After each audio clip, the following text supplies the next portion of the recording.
جب حضرت مہدی کی قیادت میں مسلمان صاحب ایمان اہل عرب یہودیوں اور عیسائیوں کی طاقت سے ٹکرائیں گے تو ان کی مدد کے لیے دو جانب سے اللہ تعالیٰ کچھ بھیجیں گے مدد. ایک تو آخری مرحلے میں مدد آئے گی حضرت مسیح عیسیٰ ابن مریم کا نزول، جو یہودیوں کی طرف رسول بنا کر بھیجے گئے تھے.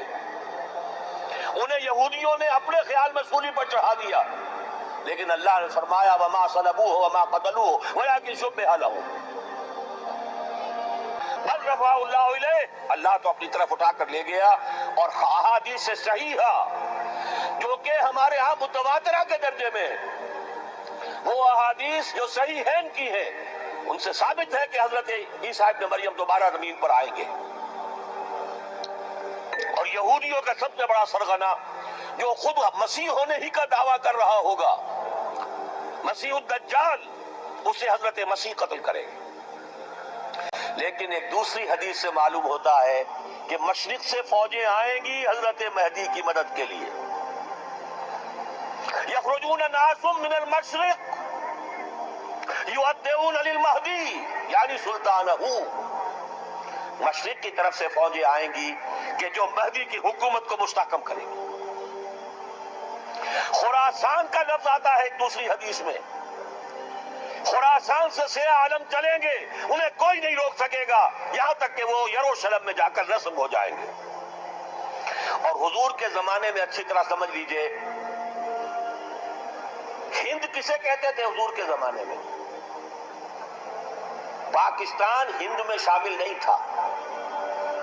سندھ و ہند، سندھ ایک مکمل ملک تھا، ہند اس کے بعد شروع ہوتا تھا. اس سے آگے جو ہندوستان ہے وہ ہند تھا. یہ جو ہمارا پاکستان ہے یہ ہمیشہ ہند میں شامل نہیں رہا. حضور کے زمانے میں بالخصوص سندھ و ہند، دریائے سندھ چلا آ رہا ہے.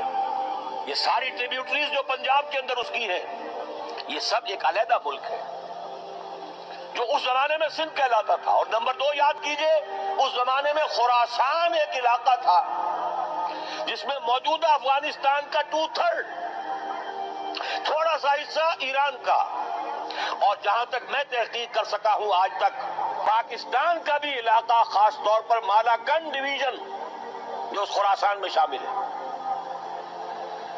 خراسان سے سیاہ عالم چلیں گے جو جا کر یروشلم میں نصب ہوں گے.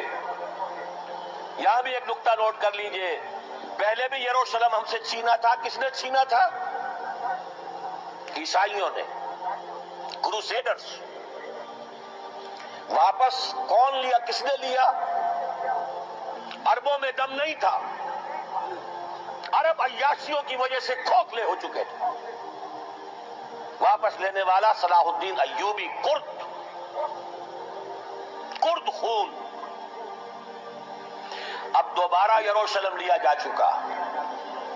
چھینا کن سے گیا؟ عربوں سے. عرب واپس لے سکتے ہیں؟ عالم ارواح میں اللہ نے کیا مشاہدہ کرایا ہوگا انہیں، وہ تو ہمیں معلوم نہیں. بعض صحابہ شہید کر دیے گئے مکے ہی میں. بہت بڑی کامیابی.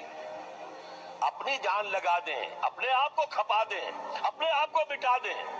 جس طرح روڑی کوٹ کر بنیادوں میں بھر دی جاتی ہے، ہماری ہڈیوں کا چورا بنا کر اور ہمارے خون کے اندر اسے گوندھ کر اگر وہاں ڈال دیا جائے، اس سے بڑی سعادت کوئی نہیں. اس پر تعمیر ہو خلافت علی منہاج النبوہ کی، ہم اس کی بنیاد کے اندر دفن ہو جائیں، یہی بہت بڑی سعادت ہے. لیکن یہ ہوگا. میں نے عرض کیا تھا کہ یقین ہے مجھے کہ ہوگا، اور ہر صاحب ایمان کو یقین ہونا چاہیے کہ ہوگا. باقی یہ کہ یہ آثار ہیں اور احادیث بھی ہیں، اور 400 برس کی تاریخ بھی بتاتی ہے کہ یہیں سے ہوگا.